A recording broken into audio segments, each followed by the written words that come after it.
巴西竟然趁机哄抬价格，这让中国很火大，于是宣布12月到明年的1月。巴西的大豆订单要全面的暂停。中国的底气来自于他自己有战略的储粮4500万吨，说可以撑半年之外，他们也可以跟这个阿根廷来扫货。米莱是9月宣布把那个出口税给取消嘛，所以大家在抢单。阿根廷大豆可以卖的也没有那么特别的多了哈。抢完了，那一比较一下，巴西比美国大豆如何？从经济考虑，就回来买美国大豆。好，观众朋友，即将要到来是在美国的感恩节，今天会特别来关心到的是火鸡价格在这个时候说是暴涨幅度高达了40%。另外一方面，来自于彭博社的报道，他说北京已经停买美国的大豆了。全球的粮价风暴是否正面的全面引爆呢？今天也会来关心的是美国的粮食霸权会在今年的冬天断掉吗？我们先来看到今天的3个火线话题，会请来宾来帮我们做解答。第一个，政府关门到现在43天了，但是现在的重点是，虽然政府的门要开起来了，但是感恩节呀。变成了一个通膨的修罗场。现在美国的通膨实在太严重了，当中感恩节美国人都会吃的火鸡。暴涨幅度预估现在落在40%左右，餐桌也缩水了。川普还在这个时候喊说美国没有通膨，美国人这个感恩节到底要怎么过呢？另外一件事情来看到，习川会不是才刚落幕吗？美中看似谈得不错，但是彭博却在这个时候爆料说，北京突然踩刹车，不买美国大豆了。为什么会这样子呢？中国为什么在第一时间突然间转向了？那么美国的农产品还是在中国的战略名单上吗？最后一个问题，今天来关心中国，同时对美国大豆跟巴西的大豆亮起了红灯，但是却是用比较低的价格来大举扫进了阿根廷的低价货，是在重塑全球的大豆供应链吗？美国在这时候还能掌握得住所谓的粮食定价权吗？还是在中国手里呢？今天会就这些议题来一起做关心。好，赶快来关心的是政府关门到现在43天，终于最新消息来自于众议院的投票已经通过了，会来重新开门。不过12号这一天要等到川普正式的签字，才可以确定是开启了门，那么美国公务体系才能够恢复正常的运作。但是即便开门，现在美国人民要面对的问题，刚刚提到的就是通膨了。尤其现在感恩节将至，我们赶快来看看目前在整个吃饭上面来说，对美国人是最有感的，因为涨幅是最多的。光是今年9月份的涨幅高达了将近3%。但是我们来看到2020到2024年这4年之间，食品的总成本竟然暴涨幅度高达了23%，其中美国人在感恩节会吃的火鸡因为今年也受到了禽流感的影响，所以鸡只只剩下1.95亿只，创下40年的新低，再加上通膨导致这个火鸡的价格刚刚提到了暴涨幅度高达了40%，在这个时候，沃尔玛赶快推出他们的感恩节套餐，当然里面会有火鸡那么即推出的这个套餐是$40，他们说呢，这个$40的套餐可以供给美国的一个大家庭，大约10个人一起来做享用，换算下来$40，10个人，一个人只要付4块美元，也就是新台币大概100出头就可以吃得到了。但是媒体也在这时候很酸啊，说对啦，价格是很便宜。没有错，但是呢，你这个分量是完全在缩水，变成了一个减配的菜色。在这个时候，川普还是很自豪的说，沃尔玛推出的这个套餐$40比去年还要便宜5%，都是它的政绩，因为现在美国几乎是没有任何通膨的问题。CNN 在这之后很酸川普，他说，你都感受不到吗？现在美国境内通膨居高不下，美国人接下来恐怕现在更多人将会一无所有。而确实，财长贝森特在美国内部早就已经感受到这个通膨的压力，所以他也开始喊话，要针对重大的宣布，他说要针对这一些美国不产的商品价格来做这个压低价格的动作，包括了针对咖啡跟香蕉等等，还有针对牛肉的价格最近狂飙，他说要来做一个调查。所以节目一开始要来特别请教赖老师怎么看了。感恩节逼近，美国政府刚开门，但是火鸡价格暴涨了40%，食物成本刚刚说了4年暴涨23%，美国人在今年的感恩节得承受多大的压力？首先谈一下这4年以来食物的成本，您提到了说暴涨的23.6%，这不完全都是川普的错因为这里面也有一大部分是拜登本身的问题。为什么？因为拜登任内的时候，他几乎推的是无限量宽松了。当然这有点是夸张的一种表示，但是这表示说，拜登在他4年的任期的时候一直印钱。他不断的印钱，他一直在发行公债。其实大家都看得出来啊，也就是说，他发行了大概1万多亿左右的公债，那就当然你的钱一直在印，一直在印，一直在印，那当然这个通货膨胀也会被你的这个太大量的这个 M2进入市场所拉起来。所以我觉得拜登在这个部分要负很大的一部分责任。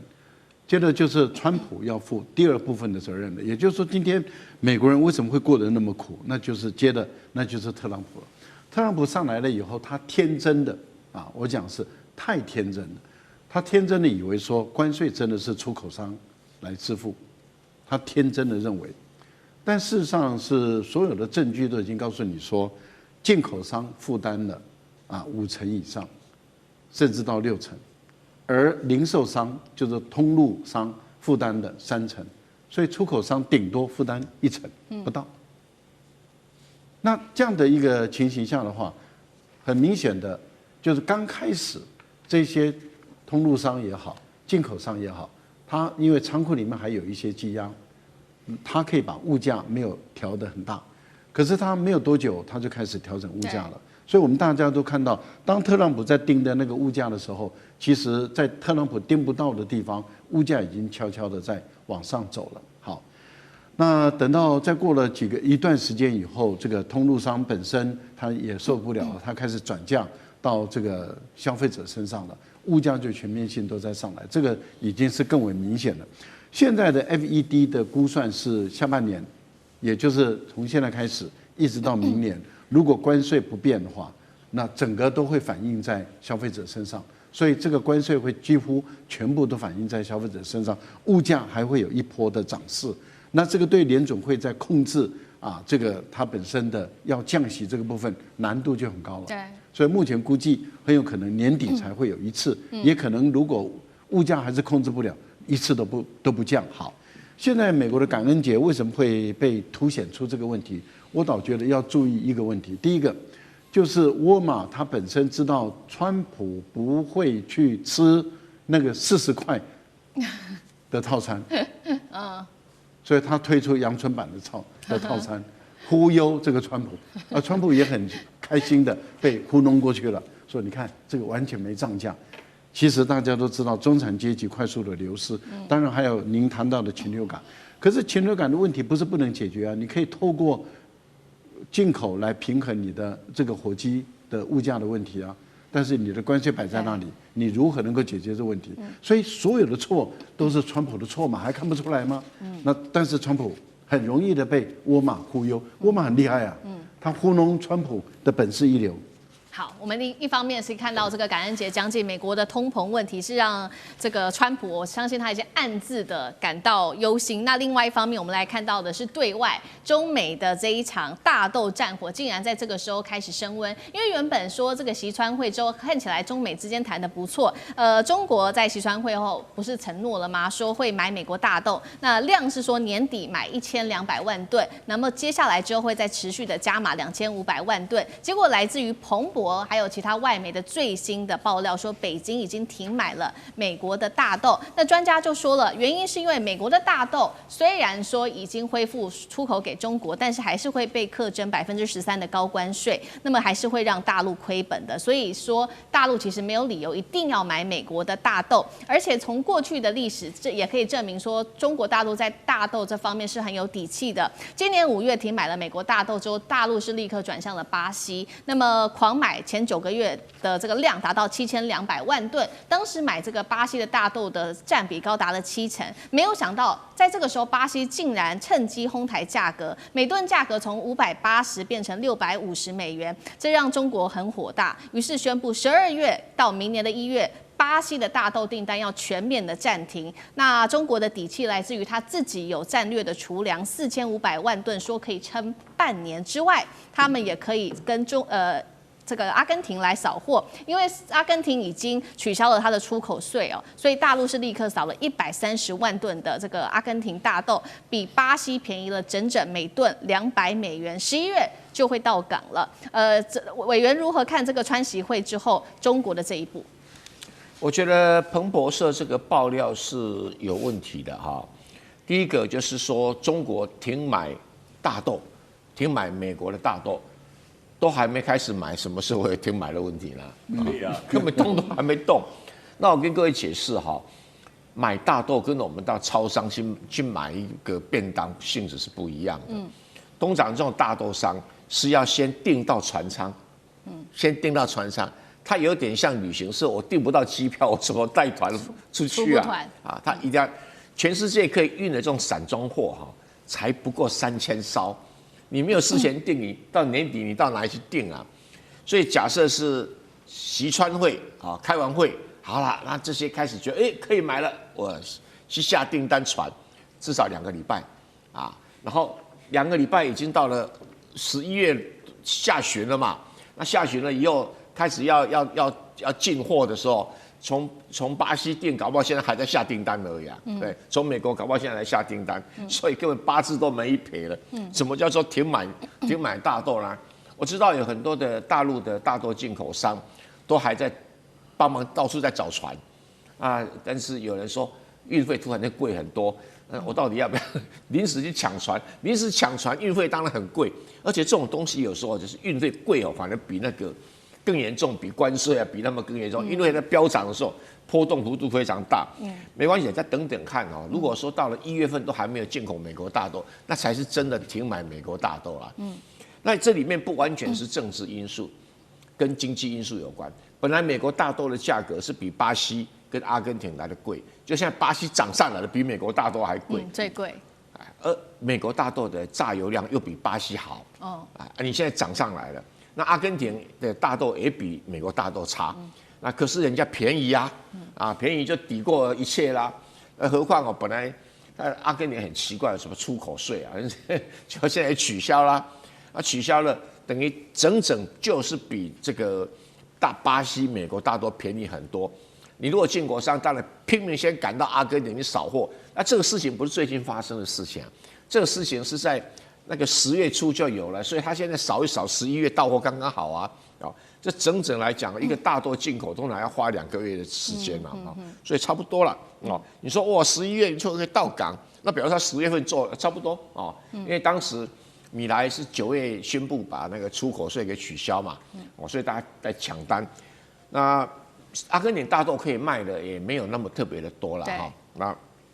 抢完了，那一比较一下，巴西比美国大豆如何？从经济考虑，就回来买美国大豆。所以我预计，他如果大陆的进口商应该到港的时间点就是1月份。好，我们看到，所以目前看起来，虽然说这个彭博的消息不属实哦，那但是我们可以看到，中国大陆确实在买大豆上面选项很多，有巴西、有美国、有阿根廷，是不是等于说掌握了重要的议价权，也不再握在美国的手里？张晋老师怎么看？我觉得大家必须要了解哦，这个粮食安全是国家安全重要的环节。中国大陆一直是就是长久以来都有计划了，希望透过租地或者买地在其他国家租地买地自己来种，或者建立长期的契作合约，而且呢，国内本身也要在积极的开发耕地，譬如说它的新疆开发耕地就很有成绩。但是你要知道，就是中国大陆本身自产的大豆确实品质在那边没有办法赶得上美国，尤其是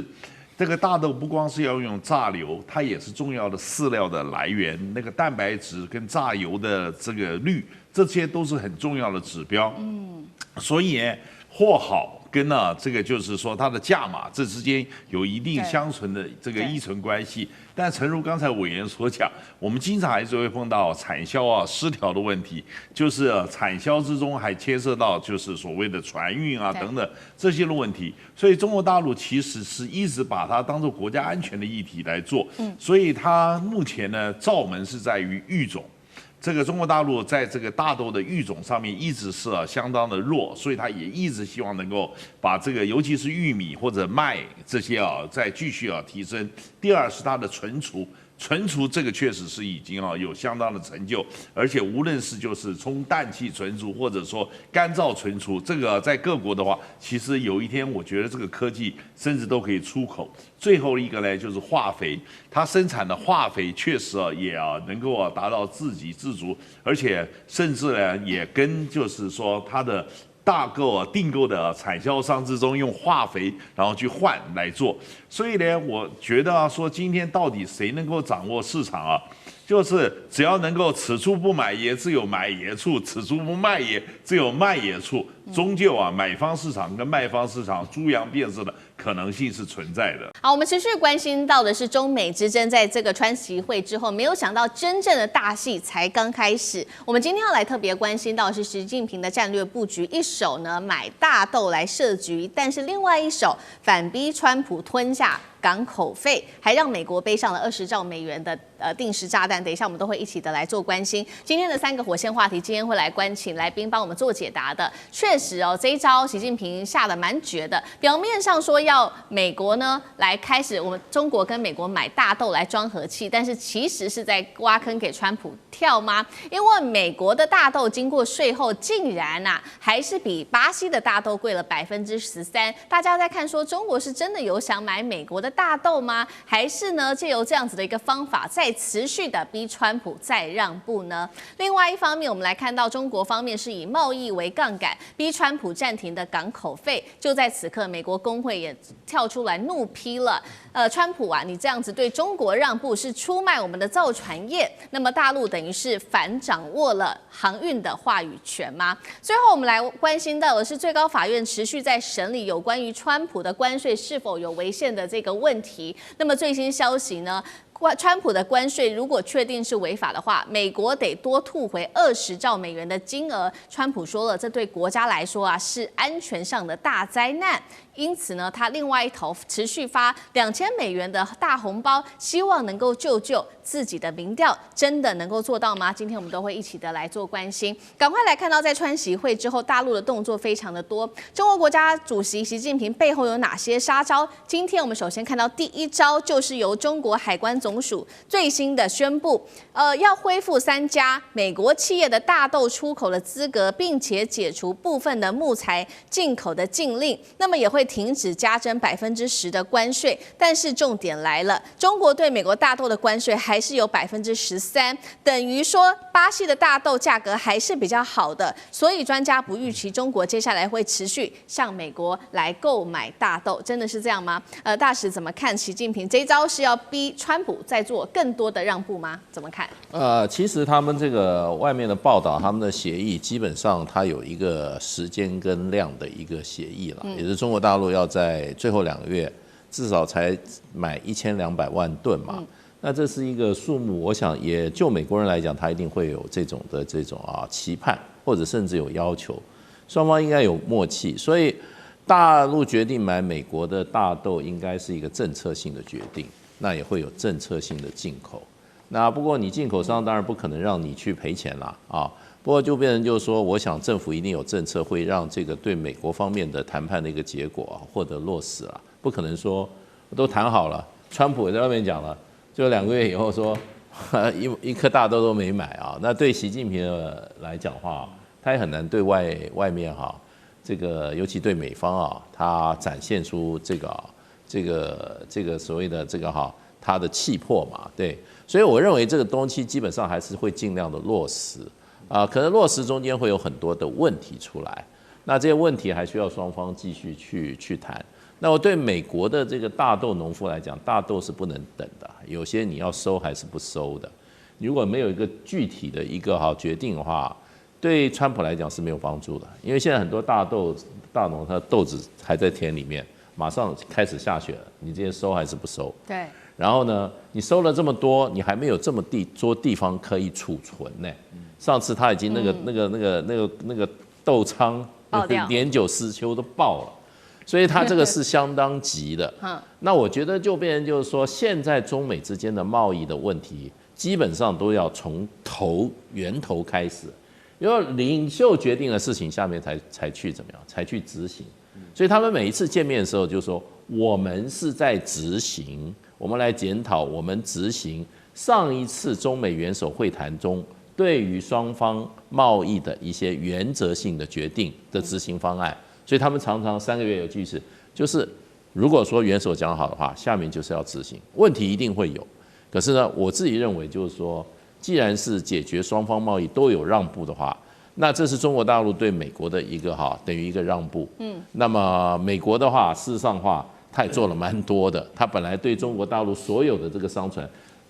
中国制造商船，他都要征港口捐呢。这个对中国大陆来讲也是一个很大的压力。现在美国就把这个退了，所以双方各有让步。那如果说在执行上出问题的话，我想会出现很多纷争的。所以我自己认为，这个既然是双方的承诺的话，我觉得中国大陆一定会去做到。而且现在对中国大陆来讲，我看过去的资料，这个大豆不仅只是食用的问题了，就是说当做让民众饮食，它也是制造生质柴油的一个很重要的原料。是，所以既然就是说当做能源的一个来源的话，我想这些量的话，对中国大陆来讲要消化的不是问题。好，这一场中美之间的关税战，在 APEC 的时候，我们看到中方是立刻做出了一些初步的让步，在大豆上跟美国开始做一些的购买。那么美方则是在港口议题上对中国大陆来让步，双方稍微都各让一步。我们持续来看到，确实现在白宫呢也最新公布了跟大陆就经贸关系达成的最新情况，也就是呢，在2025年今年的最后2个月，中方会购买1200万吨的美国大豆。那么明年呢，一直到2028年，也说了中方会购买不少于2500万吨。当然了，习近平就说了，我们买这么多的大豆，总是要有船来装吧。刚刚说了嘛，这个2年之间，2026到2028不少于2500万吨，他就说了，至少需要150到170艘的巴拿马型的散装船才能投入啊。那么运力需求呢，预估会提升大约8%到10%。因此我们就看到了，现在已经确定了，这个美方决定要暂停对于中方的相关的船只港口费的审查，也搁置了这些针对造船业跟海事的双方的调查，为期时间长达1年哦。那同时间呢，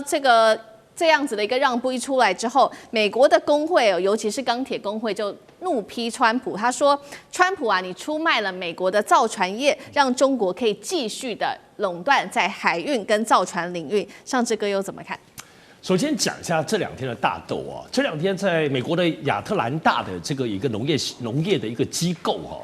就这2天，然后呢大举的对于中国大陆嚷嚷说，你如果没有在2026年购买2500万吨，我是指就明年哦，他就说美国应该要继续发起关税战，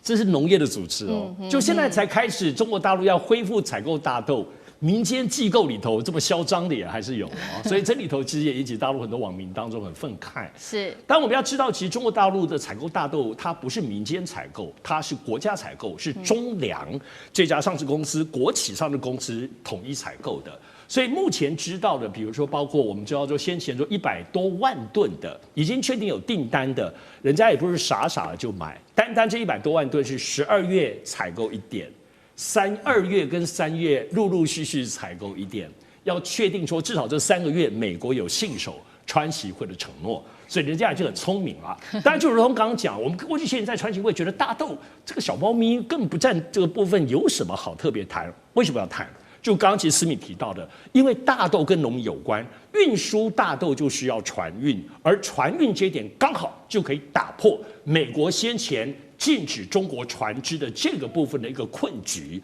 所以我们现在终于搞清楚了，原来大豆中国让步，是因为用这个来突破有关于美国方面船运的这个技巧，所以这个谈判还是很厉害的。所以回到船运，我们就讲说，其实美国各方面来讲，早先其实是因为以军工业为主，他们要跟南韩，要让南韩帮他们造军舰。这件事情跟包括其他可能潜艇跟军工业的部分，让美国方面的钢铁业的部分非常非常生气，所以这股怒气其实是延续下来的。最初是这一点，就那么大的订单要造，难道我们美国工人没有办法造这些船吗？而且这个订单都是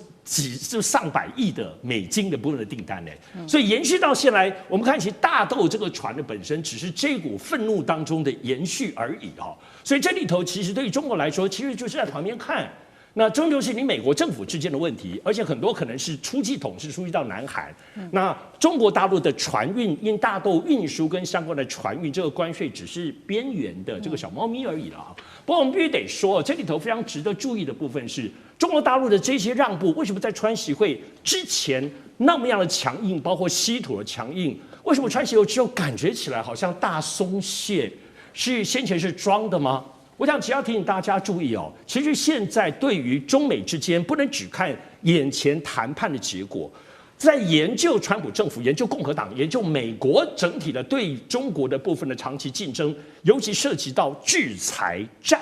这个部分来讲，其实是中国大陆长期的战略。有时候前面很紧，川习会松一点。可不是让步哦，而是在松紧当中来了解美国在处理各种的制裁有哪些牌，感觉起来牌要丢光喽。而且这里头松松紧紧的面对，其实看美国的反应，果然你看贝森特回去没2天就在那边就是很不安，会有很多狠话就出来了。所以这些其实都是在中国大陆在寻求长期对美制裁战，比如未来如果两岸战争或等等的也会有制裁战，他把后面的制裁战拿到先来演练。把美国的牌全部逼出来，这是我们在看现在大豆跟船运当中背后深层的意义，大家要同时了解。好，那这一场中美之间的关税战，大家在看说，不管是大豆或者是在造船业，美国民众的感受就是说，好像美国也没有大赢这样子的感觉。所以川普的压力除了来自于外部的这些议题之外，现在大家就在看说，你一直主打的这个关税战，对于我们美国人来说也没有大赢啊。所以我们看到的是这个最高法院啊，持续在审理有关于川普的对等关税的政策。那么最高法院认为他有违法啦，但是呢，现在确定的事情是，如果一旦确立真的败诉的话，美国就必须要退还20兆美元的关税，再加上投资的收入。川普说了，如果真的发生的话，那么对于国家安全来说是一场灾难。所以他另外一边，我们也看到他，因为他的民调大跌哦，他在计划要抛出关税红利，也就是说拿到的关税会发给每一个人，除了高收入所得者，那么2000美元的一个收入，这样子就能够安抚民心吗？那如果这个关税政策翻车的话，20兆美元要退回来，是否如川普说的危及国安？干哥怎么看？不会啦，其实我跟你讲，川普还有另外一招，他有 B 计划嘛，对不对？但是他在任内他一定要这样做下去，为什么？人家记者就问他说：“你认为这个川普，我们在这个关税战之中，如果我们打败的话，美国人民要负担多少？”他说：“啊，这只会负担一点点而已。他的一点点哦，对一般家庭来讲，可能会压垮他们的生活。对，但是他当然要这样讲啊。你要知道，美国国际贸易法院跟美国联邦巡回上诉法院都已经判你违法了。你就算援引1977年那个时候的叫《国际经济权利法案》，也不是身为总统可以一意孤行就加征了各国关税从15%到50%，像这样额度的，这不是你一个作为总统人可以一意孤行的。但是他已经做了，那他做了怎么办呢？他只好告诉你说，万一美国因为关税战被最高法院宣判败诉，要赔20兆。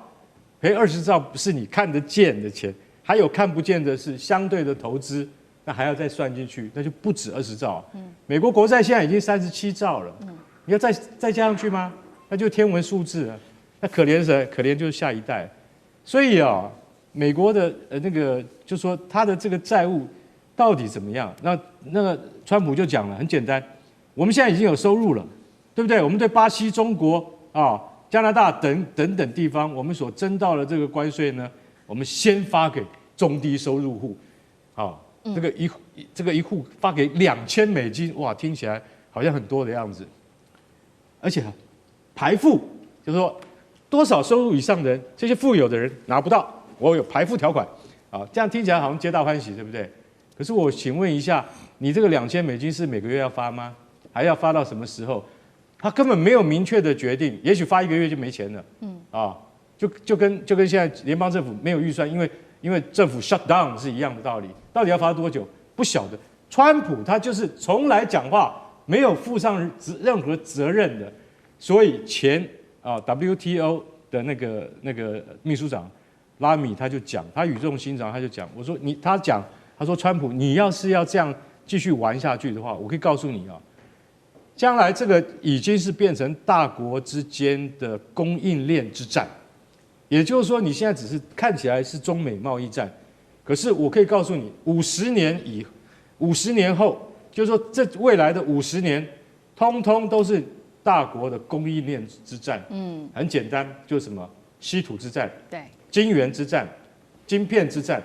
高科技 AI 之战。美国，你确定你能够打赢吗？这就是重点。好，谢谢干哥。好，持续来关心的是中美之间就这个农产品的这一场贸易战，我们要来看中国大陆拒买了美国的大豆之后，真的是逼哭了美国的农民哦。那么川普再捅一刀，砸巨资要拉拢阿根廷来进口牛肉，逆转后花园染红的窘境。能够成功吗？今天一起来做关注。先来看到这个是贸易战的副作用哦，正让美国内部炸锅，因为大陆早就已经开始停止购买美国大豆了，并且转向不管是跟巴西购买，或者是跟阿根廷来购买，结果就造成了前几天我们聊到了嘛，伊利诺州的这个谷仓，因为里面的大豆实在是太多了，竟然最后还整个爆仓成灾哦，酿成了一个灾难。那大豆价格呢，我们可以看到哦，到今年以来，其实呢已经暴跌了大约20%。美国农业部这时候就已经做出警告了，说美国出口大豆60%都是靠中国，光是每一年哦，这个从中国大陆一年的采购量本来应该可以达到3200万吨的，现在是直接归零了。农民就怒吼说，川普的贸易战打到的是我们自己。变得破产，非常的惨呐！川普这时候着急了，急着去找其他的国家替代中国来买他们的大豆，找谁呢？找了日本，结果日本只是象征性的买了500万吨而已，印度呢只是买一点点，可以说是杯水车薪哦。买了包括了美国的豆粕，还有它的玉米，跟中国采购规模来说，简直是不可以比。那如何来做替代中国大陆的市场？接下来怎么办呢？美国的农业，上志哥怎么看？永远不可能能够替代的啦。为什么这样子讲？我们来看这个统计，联合国的部分统计哈，每年全世界当中是这样子，进口我们在讲，无论美国种多少，那么中南美洲种多少，然后呢，俄罗斯种多少大豆，很多地方都在种大豆，好种不管，但进口也就买。全世界互相买来买去买大豆的，2024年的部分是达到1.78亿吨，全世界各国买哦。这当中中国就买了1.12亿吨。那么预估到2026年的明年，这个是增加呢，就是说中国还是超过1.2亿吨。什么意思？就是说中国买了1.2亿吨，其他全世界所有的国家，不管你种来种去。合计买了多少？合计只买了6000万吨，所有的国家，所以你怎么取代嘛？就不可能。单单我们看9月份，为什么对于美国冲击这么大？因为在中国今年9月，在全世界就买了1287万吨。你看每年1000多万吨嘛，所以一年1亿多嘛，哈。对。好，但是对美国买0。所以这就是过去跟美国买那么多，但是现在怎么单9月份就买那么少？所以这个部分你说想要去美国化，去中国化，找各国来填补。我们刚刚讲，每年全世界也就才6000多亿吨啊，6000多万吨，你就没有办法取代中国的部分需求，永远都不可能哦。所以包括中国的部分的人口的比例，还有他们现在经济水准需要大豆、喝豆浆跟豆制品，还有包括农畜牧业。好，但是我觉得这里头最重要值得注意的部分就是，中国大陆在这次当中可不是这种短暂的或临时性的动作，因为我们在关心在私密的节目，我们关心中国采购大豆是今年年初2、3月，其实第一批订单就要开始了，就发现美国怎么没有，中国怎么没有下订单？对，减少。然后3、4月就要签合约了，怎么没有签呢？都在这面节目里头都觉得延后。所以就是说，其实中国在所谓的去美化，不只是去美元，包括所有先前去美债，包括所有去美豆。这些东西都是中国的战略布局，是什么这样的布局呢？好像仿佛算准了，在川普2月份上任之后呢，肯定就是中美会发生什么事，所以中国就在那时候就开始对于大豆布局就减产，因为原来3、4月第一批订单，4、5月第二批订单，到最后的包括9月已经是最后都不下，而且甚至是降量降到0。所以你可以知道，中国在美国方面最大的错判是，虽然他们有关税战在主导，在晶片战主导，还有包括对中企的黑名单不断的叠加加码，这方面有很多在高科技方面的手段，仿佛在压迫中国。可是中国对于美国方面的谈判回击的准备，单大豆就早在今年年初，早在川普上任，乃至川普上任之前就开始降低了。对，所以这个东西其实还是始终我们看，不只是眼前大豆这样子的问题，乃至现在川普放话说，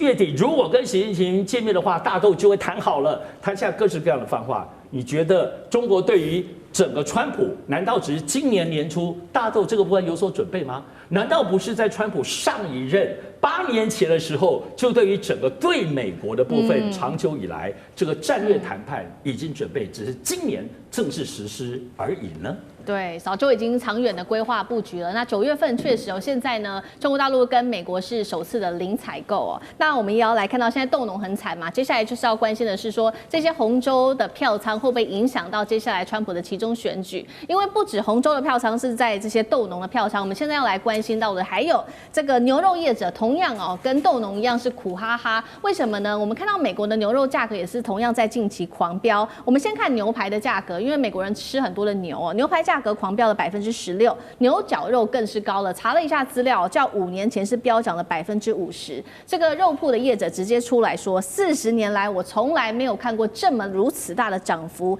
但是此刻，川普竟然是宣布他要花一大笔的资金，400亿美元去援助阿根廷，并且开启牛肉外交。换句话说，就是开放阿根廷的牛肉做进口，降低农产品的关税，理由是要压低国内的通膨跟物价的问题。但是刚刚提到了嘛，要援助阿根廷，总要有资金来源吧？现在根据最新了解，这些资金来源来自于对美国原本要用的农业补贴跟国防预算，把它硬挤出来的。红州的农民可以说是气炸了，他们就说：我们投给川普，结果他拿我们的钱去养阿根廷的牛啊！这些红州选民包括了德州、堪萨斯、爱荷华等等地方，委员怎么看？期中选举，川普还撑得下去吗？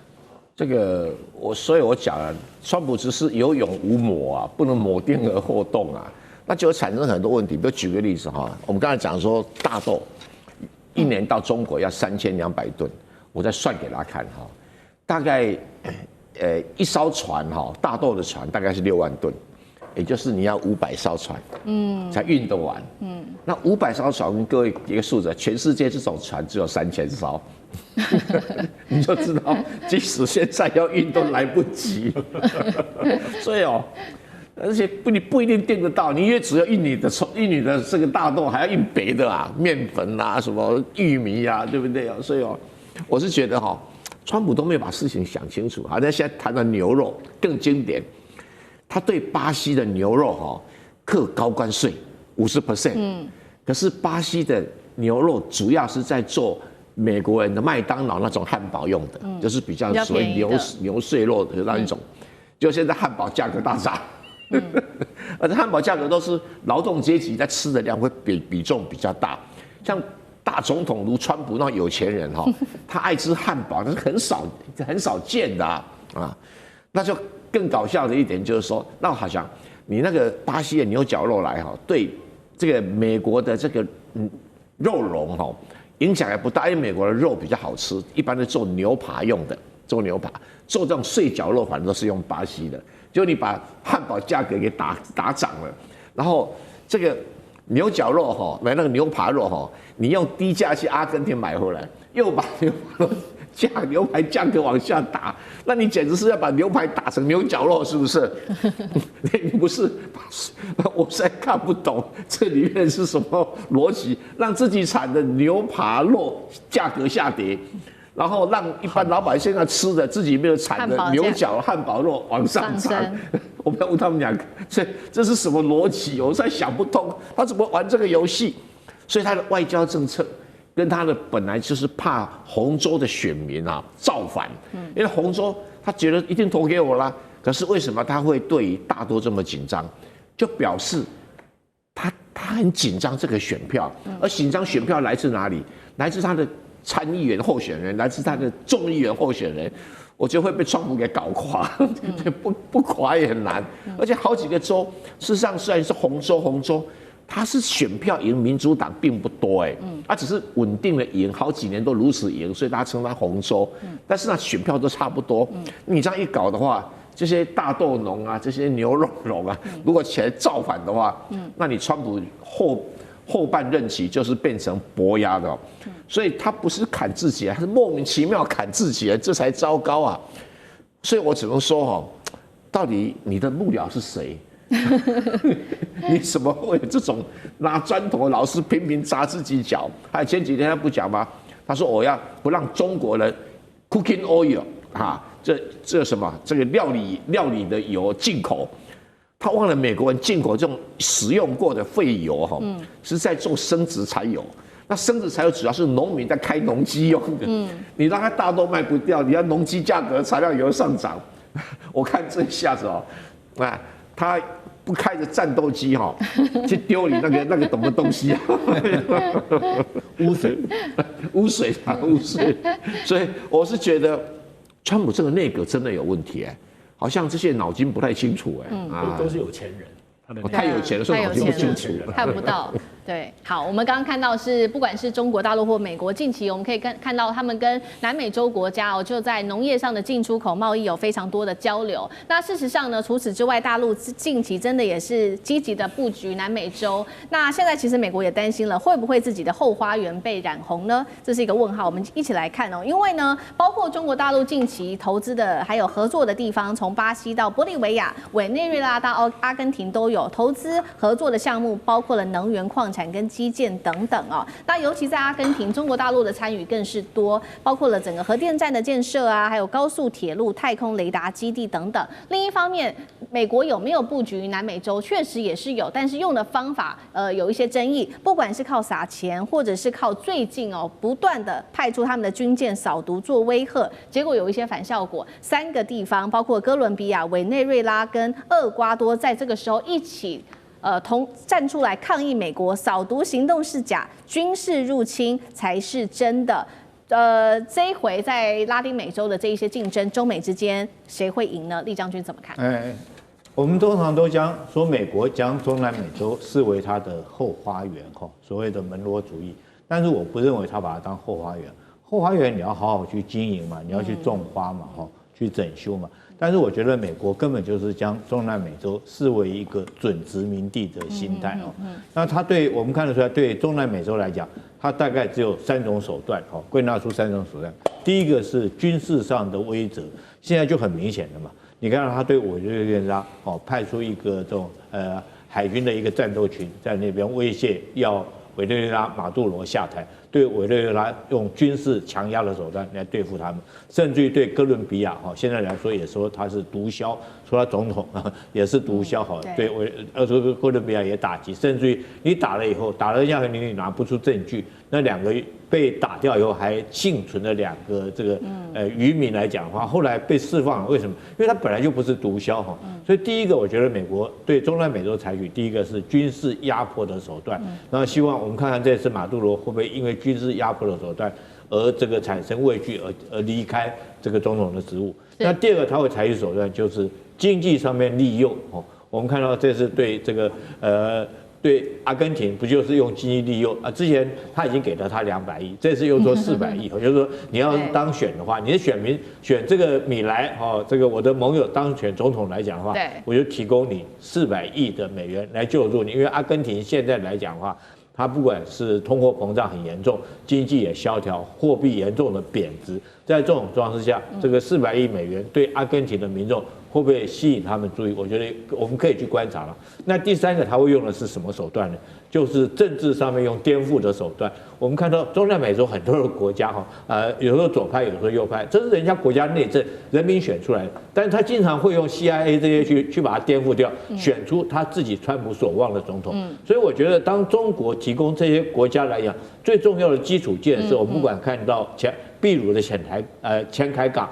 或者是2洋铁路，我觉得这才是中南美洲未来所需要的东西。好，谢谢李将军。好，观众朋友们，今天要首先来聚焦的是美中两国元首即将要举行的川习会，现在时间确定了，就是在10月底韩国 APEC 会议期间。好，那除了美中之间的议题，其实这一回的主办国韩国，它现在也有很多的棘手难题要解决。在今天的节目当中呢，我们会一一的带大家来了解。那首先我们有几个火线话题要带大家来讨论。透过图卡上，您看到今天的火线话题，首先是美中之间的大豆战争，中国会出手救美国农民吗？还有再来是美韩之间的关税协议，韩国会不会吞下川普要求的3500亿美金的现金投资呢？还有最后是这个中韩关系，李在明会不会弃美投中呢？在今天节目当中都会带大家了解。好，首先要来关注到的是川习会前这个大豆的问题了，因为呢，川普昨天发文，他说会在这个会上直接跟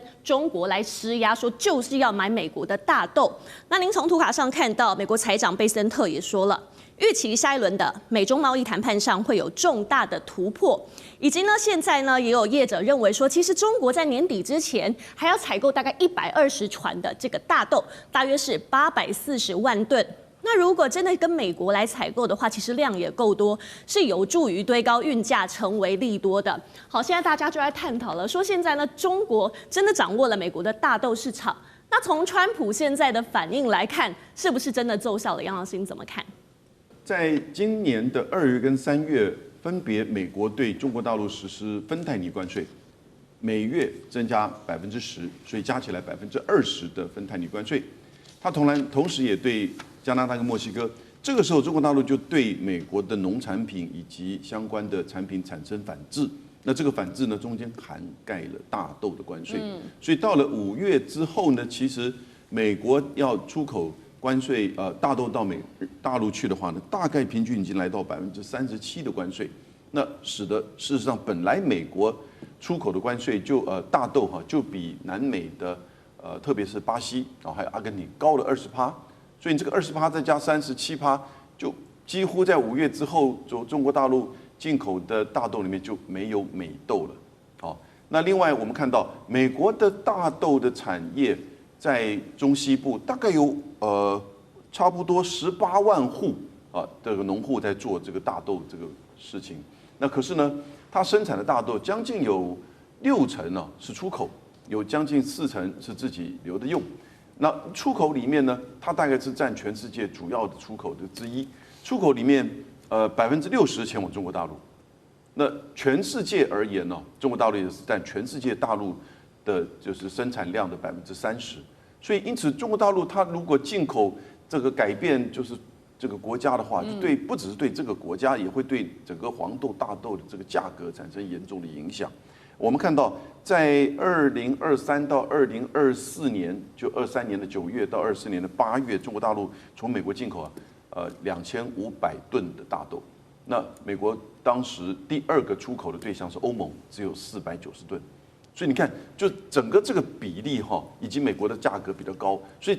说这个问题其实真正不只是说是中国大陆拿大豆来去反制美国，是美国先用关税战。然后呢，中国大陆用这个大豆来去回敬你。那现在大家谈的情况就是，贝森特，如果你这个芬太尼如果不降，或者是其他的关税如果不降的话，那你要中国大陆去买大豆，其实你可能就面临到这是他的一个反制的政策。那同时，也就是说，大陆这边如果还跟你买，你还是用这样子的一个这个价格，再加上关税的话，那至少多个50%。那对于进口大豆，大豆是做什么？大豆油。还有大豆粉，那尤其是大豆粉是特别在一些饲料上面跟玉米其他的一些混合做饲料，从养猪到养牛、养鸡这些，因此它其实是蛮大宗物资的一个项目，重要的项目。所以这个里面它的价格的变动就会很敏感。所以我是觉得这个时候美国自己本身要思考对中国大陆的贸易制裁、芬太尼这些问题，然后呢再去跟中国大陆去谈，这是一个对等的。那因为牵扯到就是这个影响的层面很广民生的物资嘛，对美国也是民生物资，对中国也是民生物资。但是呢，对美国而言，它现在变成选票压力。那川普就自己本身要去思考，你对中的贸易制裁政策呢，是不是要更加的弹性？是杨老师的分析非常精辟，但是我想追问一下杨老师，您的专业在外交谈判上，因为川普我们知道他过去放了很多的狠话嘛，但是其实实际上兑现的蛮少的。那这一回他直接说要跟中国施压，会不会又是狼来了？施压当然呢，这个是表面上要对美国要讲出，哎，我是一个有能力的总统，但是对中国而言，你对我施压，那你已经对我施压了，因为你对我贸易制裁，那我就回敬你。所以现在就是在这个过程当中，我们看到别的国家没有这样子一个对等的回敬反制的能力，而中国有，因为它有这个需求，有消费，那因此呢，在不同的项目上面回敬你，因此就变成一个外交问题。所以你对内含狠话，跟你在外交上能不能够去处理这个大豆的问题，就会显现出你的能力。那最后回敬的是，变成说你到底对你人民的需求是不是重视？是，谢谢杨老师。好，除了川习会之外呢，美韩谈判现在贸易谈判也陷入僵局了，因为我们刚刚也提到了，包含说，因为川普呢，他要韩国以现金预付的方式来支付美国3500亿美金，说要现金。那对韩国来说，这简直根本就是狮子大开口，所以韩国总统李在明直接说 no。他在接受《时代》杂志专访也说了，如果他答应这个条件的话呢，不只可能被弹劾，韩国甚至还会重演1997金融危机的风险。那所以现在呢，韩国正在提出一个替代方案，不过整个上的谈判呢，还是陷入僵局的。但是想请教张将军了，因为目前呢，韩国还是同意说，2026的国防预算会大幅增加8.2%，所以这算不算说，其实他们也对美国释出善意？我认为。他是对美国释出善意，但是我认为是不够的，没有办法讨川普的芳心。我们来看，因为川普的个性呢是狮子大开口，然后呢他会得寸进尺。如果你让了川普，吃了甜头，川普他要的胃口会更大。那我们知道，那现在韩国把国防预算增加了3%，这个8.2%，我认为造成影响。第一个，地缘战略，因为这样的北韩他会不会是不是有这方面的军事上的压力？那北韩他更会加强他的军备，对南韩施压，包括对他的核武，还有这个北韩、朝鲜，他会对他的这个弹道飞弹的这种试射更多次来给这个朝鲜半岛的紧张的气氛会堆高啊。为什么？你增加了预算啊？你增加预算是为了谁？是为了针对的就是北韩啊。当然为那个金正恩他会不高兴嘛，他一定会有所动作，那会我认为造成这朝鲜半岛的区域的不稳定。尤其是军事上的这种对立跟这种冲突或者压力都会接踵而至。那第二个，我认为他是不是这个，因为南韩在军队这一方面呢，他从56万的这个军队的规模，现在因为少子化，韩国也少子化，降到45万的规模，一下少了11万，那少了人力怎么办？现在招不到哎。现在韩国的女兵的人数占军队的占比啊，从6%增到的9%嘞，就还是不够啊。那他是不是要靠军事装备来弥补？因为兵力不够，那要靠火力来弥补兵力不够的这种空缺，所以他多买一些，因为他人不够了嘛。那韩国到现在为止，对这个少子化还有兵力招募不足的状况下，这个主战部队的编线比不够，他也是很伤脑筋的。那最后一个，我认为是这个韩国在这方面依赖美国越来越严重。因为美国到现在为止，韩战1953年结束到现在为2025年了，已经韩战结束72年了，整个的作战指挥权还掌握在美国手上。美国在韩国多少驻军？24000人，但是作战指挥权在谁手上？在美国手上，不在韩国手上。韩国总统是没有办法下令指挥的，是这个样。所以我认为韩国可能更依赖美国了。好，确实，大家这一回在关注美中韩这个三角关系，因为各自有各自的难题要解决。那我们今天还要来看到的是，包括了说中韩之间的关系呢，因为李在明他上任之后呢，是打击反中团体，而且在9月底开始呢，韩国还试办了中国团体可以免签入境，引发保守派团体的不满，所以在其实首尔的街头已经出现了很多的抗议活动，而且被警方取缔。好，不过想请教厉将军，因为李在明他自称亲中嘛，打击这个反中团体，释出一些友好的讯号，但是中韩的关系会因此破冰吗？中韩关系不会因为李在明而破冰，但是会因为美国而和解，走向比较和好的方向。因为我们从这个2016年，这个美国在韩国部署萨德系统那次事件就看得出来，那时候部署萨德系统以后，当然引起中国很大的反弹，因为这个萨德系统部署在韩国境内来讲的话，它的雷达几乎可以看到整个华中或华北所有的飞机的起降都看得到。那他的美军的理由是说，他要监视北韩，但是你部署这么远、这么长程的雷达，明显就是针对中国而来。所以那次来讲，我觉得是中韩关系是最恶劣的时候，2016年那次，包括这个我们很多在演艺界上面电影上面中国发起的限韩令，甚至于对乐天集团也产生抵制。那时候韩国是退让的，那时候韩国退让，他就答应说以后不再部署萨德就到此为止。但是没想到尹锡悦上来以后，极度的亲中那时候我们看到他不然他去参加北约的会议，甚至于要组织东北亚的小北约的形态。那他自己本人也到了美国的白宫去唱美国派，那也让美国的这种核动力的潜舰直接开到釜山港停在那边。那很明显的就开始在亲美，甚至于为了美国为了表达他亲美，甚至于不惜像日本来讲来示好，取消了很多当年这个韩国日本应该赔偿给韩国劳工，他自己主动就帮他取消，那时候也引起韩国民众的反弹。但是最近这段时间这个我发现从李在明他当初就是比较亲中的倾向了但是他也不敢说摆明了他亲中，因为国家还是最重要，国家安全是最重要的。那他也不能依据他的立场，然后就这个第二个是选票考量。但是这次来讲，因为美国川普上来以后几件事情连续的这些造成这个李在明有理由继续，他也必须要向中国更靠拢、更靠近。第一个我们都知道是关税嘛对韩国征收这个15%的关税，甚至于现在讲的要求要$3500亿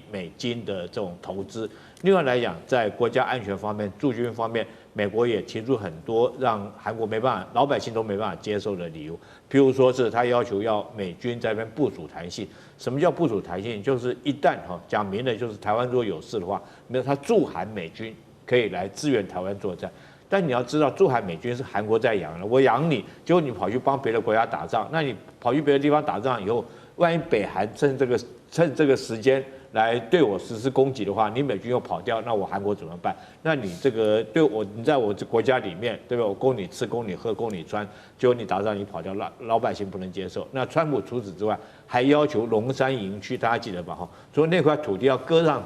给美国，他不是说是要租借他是整块土地要给美军让美军在东南亚具有一个最大规模的军事基地。我想这些种种来讲不管是关贸或国家安全关税了，或者是国家安全，会造成韩国民众的反弹。所以我觉得李在明在这种状况下，让他有机会更加的亲中。